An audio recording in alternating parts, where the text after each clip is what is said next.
The Gnostics believed that the divine spark wasn't something you discover, it's something you remember, a gift you have always possessed.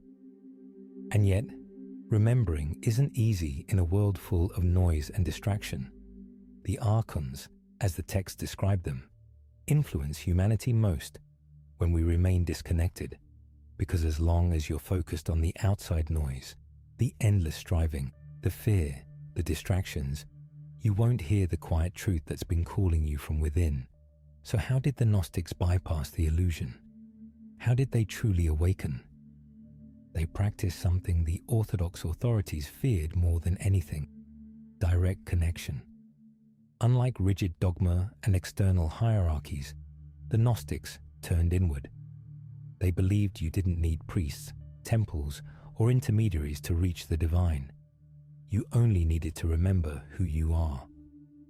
Through their secret teachings, they practiced inner stillness, entering deep states of silence to listen beyond the mind's chatter.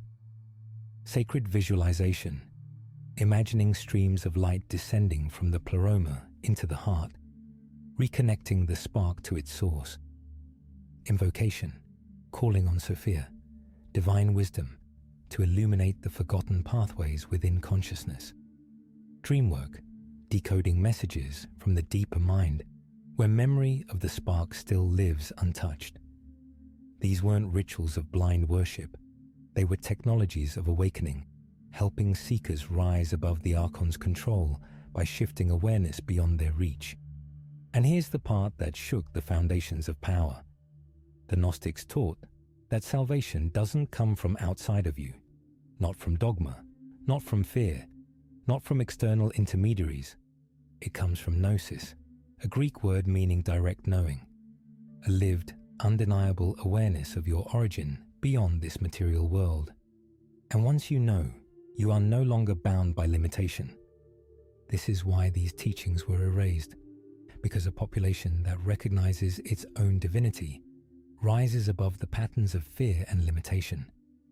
But here's where it gets even more unsettling. The Gnostics warned that the Archons aren't just external rulers. They operate through thought, through suggestion, through subtle currents of belief that suggest you're unworthy, you're limited, you're disconnected, and every time you accept those whispers, you give away a little more of your light. This is why the Divine Spark teaching matters now more than ever. Because in a world louder, faster, and more distracting than ever before, the greatest act of rebellion is to remember yourself. But awakening to your divine spark isn't just an idea. It's an experience and an ultimate knowing. When you sit in stillness and turn your awareness inward, you begin to sense something beyond the surface of thought. A subtle, unbroken current. A living presence that was always there waiting. The Gnostics called this the Song of the Spark, a silent remembering, a knowing older than time. And when you touch it, even for a moment, something inside you shifts. You start seeing patterns in your life you never noticed before. You sense meaning in the chaos, and you begin to realize that this reality, the one we take to be so solid, is not the whole story.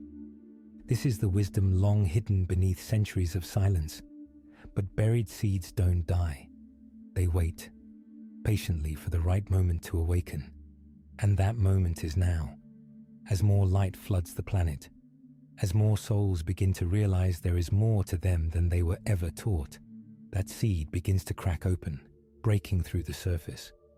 And just like those scrolls hidden beneath the sands of Nag Hammadi, this knowledge is rising once more, ready to be seen, ready to be remembered, ready to be claimed, because enough people are beginning to remember.